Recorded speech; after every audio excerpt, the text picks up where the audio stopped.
So we're going to start with our graphics settings. So these settings are going to be whatever to just boost your FPS and help your game run smoother. If you're on console, you can copy everything here. If you don't have it, don't worry about it. But if you do, definitely feel free to copy it. So for display mode, we're going to go with full screen exclusive. This is what's going to help you get the best FPS. Display monitor. This stuff in here is basically just your hardware. So just choose your monitor, your GPU, your highest refresh rate. Display resolution, I play 1440p. If not, most people play 1080. Dynamic resolution off. Aspect ratio automatic. VSync, make sure this off. This drastically lowers your frames. Custom frame rate, this is something that I really recommend because you don't, so if you play unlimited and you don't have like a monitor that gives you more than the frames you're getting, you're not going to get any more, right? So I set my max frames basically to the frames of my monitor, which, so my monitor gets 244 hertz, then I have 250 set, so that way it gives it like a little wiggle room to perform the best it can. And then another benefit of it is that if you set it, you can also set your menu custom frame rate, and that is important because you don't want your game pushing out max frames just in the menu. You'll wear it out, and is really no need for it. And it also is great because you can monitor it. So if you're used to seeing 60 and for some reason you just get 40 or 50, then you're like, okay, cool, then something's wrong with my PC. And autofocus frame rate, play with 30. Where's that? Brightness, I play on 55. What's going on, YouTube? If you find this information useful, please like and subscribe, as it really helps the channel. That's going to be dependent on what you see in your screen. Feel free to turn it up or down. Make sure that's on 2.2 sRGB. Focus mode on off. HDR, make sure that's off. Quality presets, make sure that's on custom. That'll change the custom once you start making changing stuff. Render resolution, want to make sure that's on 100. Fidelity cast, I play with that on, and I have my strength to 100. This is something you can change. It's basically just the sharpness in your screen. So if it looks a little blurry, then put it up and then just move it around until it looks good on your screen. Fidelity cast is what's proven to give you the best frames. Anti-aliasing, Filmic SMA T2X, quality low, memory scale 90. This is what's going to give you the most RAM usage and overall just boost your frames. Resolution low, nearby level detail high, distant level detail high, clutter draw distance long, particle quality low, particle quality level high, bullet impacts and sprays on, shader quality low, tessellation off, terrain memory min, on demand texture stream, make sure this is off, streaming quality, make sure that's on normal, volumetric quality high, deferred physics quality off, and water acoustics on. Shadow resolution, make sure it's very low, high, spot cast ultra, particle lighting low, ambient occlusion, make sure that's off.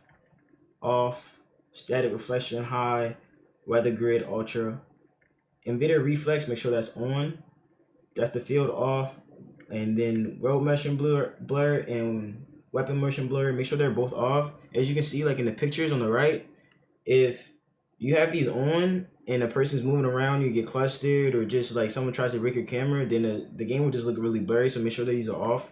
Film and grain, I play with that on 1.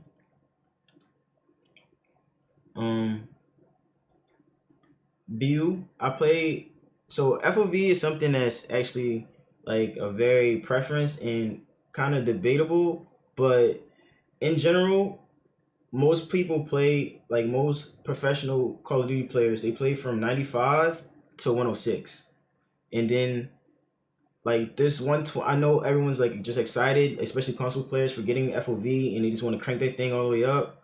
But that's really just like a new thing that came with Warzone, and I don't really see a point of ever using FOV that high if you're not playing Warzone. Don't get me wrong, you can still do it, but it's not really helping you as much as you think. I think people are just excited about the FOV slider in general.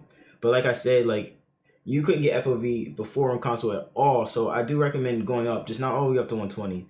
For one, if you put your FOV go up to 120, then like on bigger maps, and just if someone's sitting in a hit glitch, then the enemies actually seem smaller.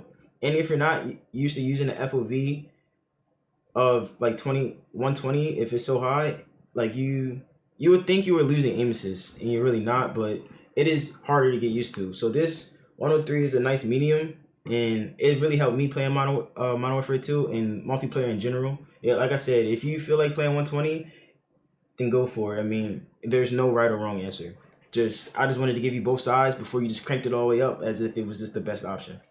So ADS field of view, I play affected. This is actually the best one because it zooms you out a little bit, which makes it look like the gun doesn't have as much recoil. So that is something that I definitely encourage you to use. Weapon field of view wide. This is another thing that just makes the game look better and can help you control your recoil. Third person field of view 80. Wide. Camera movement, and make sure both the camera moves makes that on 50. So this is the same thing to where like if you cluster, your screen will shake. So you want to have that as least as possible because there's no reason for that. And that is it for the graphics. So for audio, I play on headphones, master volume on 100, music on 0, dialogue on 100, effects on 100, hit mark 100, and that's my speakers. Mono audio, make sure that's off. Voice chat. All this can change based on your own setup and what you want to do. So none of that's important. Yeah, none of that's important. Next. So for the interface, you just want to make sure you have your vertical and horizontal HUDs, put that on 0. So this is basically just your mini map.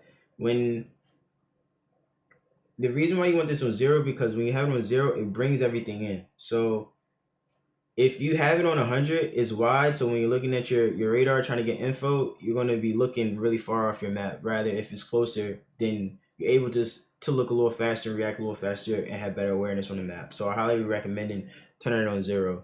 Only thing I will say is sometimes like the notifications, if the lower you put it, it will get closer to the middle of your screen. So if that's bothering you, I would turn it up to turn it up by 10, and then if you shouldn't have to go no higher than 25, and that should be good.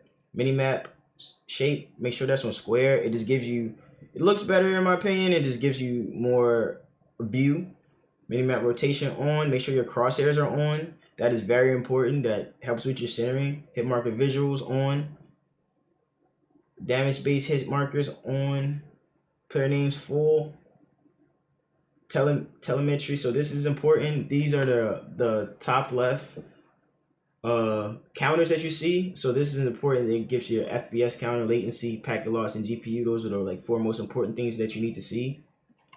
Other than that, this is all preference. Doesn't matter.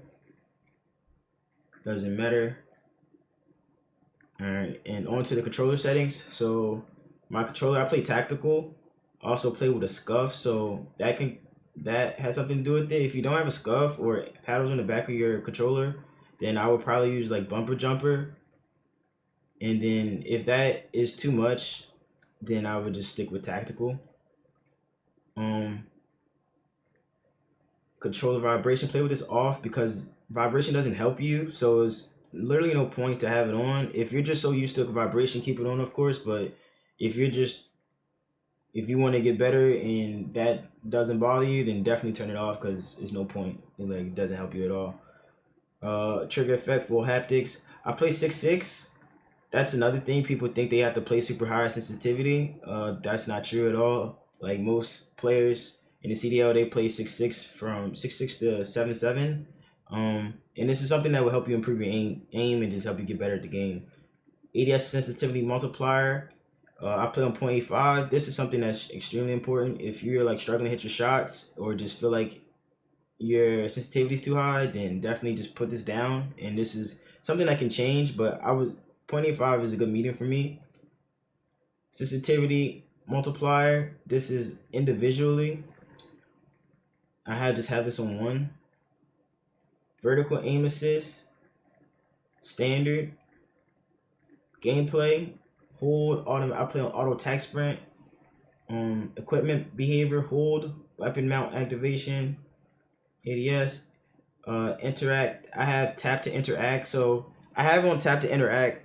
Basically, with this setting, you want to just, the way I think about it is, so I'm used to just holding to reload. So it's basically like chill. So if you tap to interact, then that's hold to reload, and then vice versa. So if you tap to reload, then that's hold to interact.